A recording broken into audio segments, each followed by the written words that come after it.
Hello दोस्तों, नमस्कार। मैं लेकर आई हूँ एक और कहानी, समझदार बेटी। पापा का पर स्त्री के प्रति आकर्षण का कारण कहीं हम लोग तो नहीं। पापा तो हमसे बहुत ही प्यार करते हैं, हमारी छोटी छोटी बातों को कितना ध्यान रखते हैं। समाज में पापा का मान सम्मान है, फिर पापा ऐसा क्यों कर रहे हैं? अनन्या, क्या हुआ? रोमा ने अनन्या का अचानक चिंतित चेहरा देखकर पूछा। कुछ नहीं रोमा, धीरे से अनन्या ने जवाब दिया। अनन्या वह उसकी सहेलियां रोमा के जन्मदिन की पार्टी में होटल में आई थी। वहीं अनन्या ने अपने पापा को एक खूबसूरत महिला के साथ देखा। उन दोनों के आपसी व्यवहार को देखकर उसे महसूस हुआ कि वो महिला उसके पापा के बहुत ही करीब है। होटल में हल्की रोशनी होने और उसकी बहुत सारी सहेलियों की भीड़ होने के कारण उसके पापा ने उसे नहीं देखा। पार्टी चल रही थी, पर हमेशा पार्टी में चहकने वाली अनन्या का मन पार्टी में नहीं लग रहा था। उसे अपने पापा पर बहुत गुस्सा आ रहा था और मम्मी पर दया आ रही थी। पहले उसे लगा था कि शायद यह भ्रम है, पर इन दिनों वो पापा के व्यवहार और दिनचर्या में काफ़ी बदलाव देख रही थी। अब वे घर देरी से आते और पहले जैसे खींचते या झुठलाते भी नहीं थे। कहीं इसका कारण यह महिला तो नहीं? अनन्या को अपने पापा पर बहुत गुस्सा आ रहा था। उसने मन ही मन ठान लिया कि अब वो पापा से बात नहीं करेगी, लेकिन साथ ही उसे इस बात का भी डर लग रहा था कि मम्मी को पता चलेगा तो मम्मी की हालत कैसी हो जाएगी। मम्मी पापा में दूरियां बढ़ जाएगी। कहीं पापा ने उस स्त्री के साथ शादी कर ली तो उन्हें छोड़ ही देंगे, वे लोगों के सामने बेचारे बन जाएंगे। सोचते सोचते उसे चक्कर सा आने लगा। पार्टी के ख़त्म होते ही वह सीधे घर गई और कमरे में जाकर सो गई। मम्मी ने 2-3 बार पूछा भी कि क्या हुआ, पर वह मम्मी को यह सब कैसे बताती। शाम को पापा के आने की आवाज़ आई। रीमा, चाय बना दो, मैं थक गया हूँ, आज ऑफिस में बहुत काम था। पापा का सफ़ेद झूठ सुनकर उसे इतना गुस्सा आया कि वह धीरे बैठकर में जाकर बैठ गई।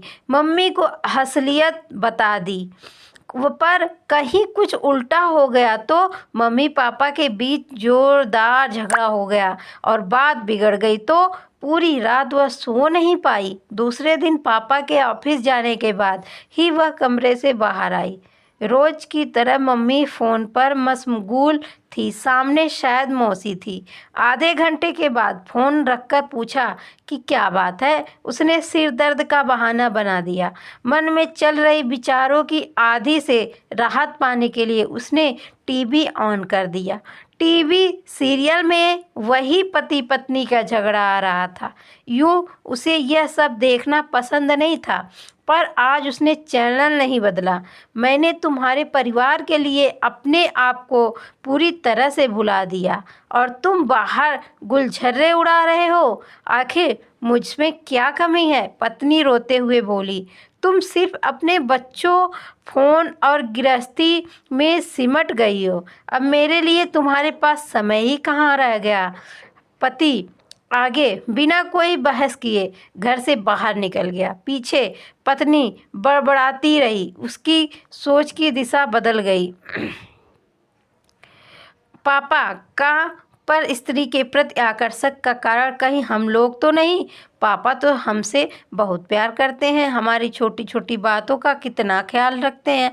समाज में पापा का मान सम्मान है, फिर पापा ऐसा क्यों कर रहे हैं? उसने फिर से सभी बातों पर नए सिरे से सोचना शुरू किया। इतनी बड़ी हो जाने और कॉलेज जाने लगी है, इसके बावजूद वो आज भी मम्मी के साथ सोती है। इस उम्र में भी खुद को छोटी बच्ची समझती है और छोटी छोटी ज़रूरतों के लिए भी चाहे नहा नहाने के कपड़े हो या फिर नूडल्स ही क्यों न हो खाना हो, मम्मी पर भी गंभीर रहती है। उसकी देखा देखी छोटा भाई भी मम्मी पर ही पूरी तरह निर्भर रहता है। वह भूल गई कि मम्मी पापा पति पत्नी भी हैं, उन दोनों को भी साथ में समय बिताना चाहिए। उसे याद नहीं है कि अब मम्मी पापा अंतिम बार अकेले फिल्म या होटल गए हों। यहाँ तक कि दोनों की शादी की सालगिरह पर भी वे बच्चों के साथ होटल जाते हैं। मम्मी तो पूरी तरह से हाउस वाइफ हो और केवल मम्मी बनकर रह गई।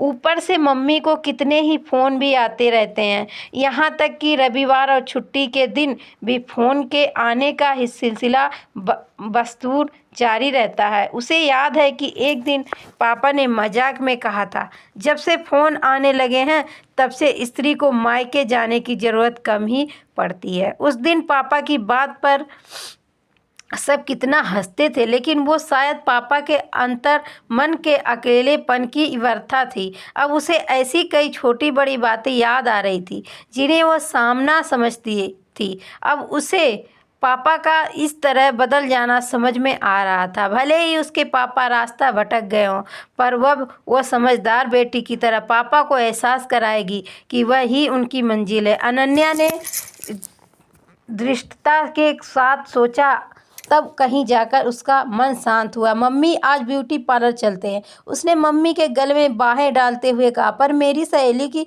पार्टी तो कल ही हो गई है, मम्मी ने उसे लाड से समझाते हुए कहा। अरे मेरे लिए नहीं, आपके लिए चलते हैं। आप कितने महीनों से ब्यूटी पार्लर नहीं गई, आपकी आईब्रो तो पापा के मुच्छों जैसी चौड़ी हो गई है। उसने आईब्रो पर हाथ रखकर नाटंकिया से कहा तो मम्मी जोर से हंसते हुए कहा, हाँ बोली। अरे हाँ, आज नाश्ते में क्या खाओगी? मम्मी रसोई में जाते हुए बोली। मम्मी मैं बड़ी हो गई हूँ, आज नाश्ता मैं बनाऊंगी, आप मुझे बस दिखा दीजिए। गैस चालू करते हुए अनन्या बोली। यह सुनकर उसकी माँ आश्चर्य से देखती रह गई कि उसने आज तक खुद रसोई में जाकर पानी तक नहीं पिया और आज खाना बनाने की बात कर रही है। तू पढ़ाई कर, मैं खाना बनाती हूँ। नहीं मम्मी, आप ये सब अकेले करते करते कितना थक जाती हो, उसने मम्मी की तरह प्यार भरी नज़र से देखते हुए कहा। छोटे छोटे काम अब तो वो खुद करने लगी ताकि मम्मी को समय व आराम मिल सके। कितनी बार उसने मम्मी को रात को सोते समय कहते सुना था कि आज तो पूरे दिन काम करते करते कमर टूट सी गई है। रात को पापा आए, पापा आज आप मेरे साथ की गर्मा गर्म चाय पीजिए, पर हाँ कोई कमी मत निकालना, उसने नाटंकियता से कहा। अरे मेरी बेटी बड़ी बड़ी हो गई है, पापा ने चाय हाथ में लेते हुए कहा। उसे लगा जैसे पापा मुंह से बड़ा शब्द कहते कहते ग्लानि महसूस कर रहे थे। रात को सोते समय उसने मम्मी से कहा, मम्मी आज मुझे कॉलेज का प्रोजेक्ट करना है, काफ़ी देर हो जाएगी, मैं छोटू के रूम में पढ़ती हूँ। उसने सारी किताबें भाई के रूप में ले जाते हुए कहा। रात को वह वहीं सो गई। रविवार था, सब बैठे थे। अचानक फ़ोन की घंटी बजी। अनन्या ने लपट कर फ़ोन उठाया। अरे मौसी कैसी है? मम्मी अभी रसोई में व्यस्त है, कोई खास काम था क्या? उसने बहाना बताते हुए फ़ोन रख दिया। मम्मी ने उसे गुस्से से घूरा, पर पापा हल्के मुस्कुरा दिए। एक दिन मम्मी का जन्मदिन था, पापा ने शाम को होटल में डिनर का कार्यक्रम रखा। तब हुआ शाम को घर पर केक काटकर रात को होटल चले गए। केक काटने के बाद शाम को जाने का समय हो रहा था। पापा सबको जल्दी तैयार होने के लिए कह रहे थे। मम्मी मेरे पेट में दर्द हो, सुबह कैंटीन में खाने के कारण शायद ऐसा हुआ। अनन्या ने करारते हुए कहा, चलो बेटा डॉक्टर को बताते हैं। पापा ने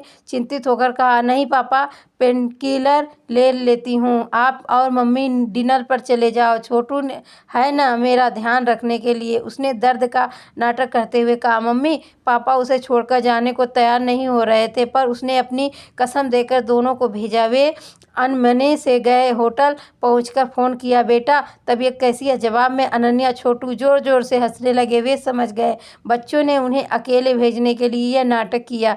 धीरे धीरे दोनों आपस में घुल गए। दोनों वर्षों बाद अकेले होटल गए थे। शादी के समय की पुरानी यादें ताज़ा हो उठी। कुछ दिन बाद सुबह बाथरूम में पापा फ़ोन पर हाँ हूँ कर रहे थे। सामने जैसे कोई महिला गुस्से में बोल रही थी। पापा ने सॉरी कहते हुए जल्दी से फ़ोन रख दिया। जब पापा बाथरूम से बाहर आए तो अनन्या ने भावुक स्वर में कहा, थैंक यू पापा। पापा ने अनन्या को प्यार से गले लगाते हुए कहा, मेरी बेटी। नमस्कार दोस्तों, अगर ये वीडियो आप लोग को पसंद आई हो तो लाइक शेयर सब्सक्राइब ज़रूर करना ताकि आने वाली वीडियो आप तक पहुंच सके। धन्यवाद दोस्तों।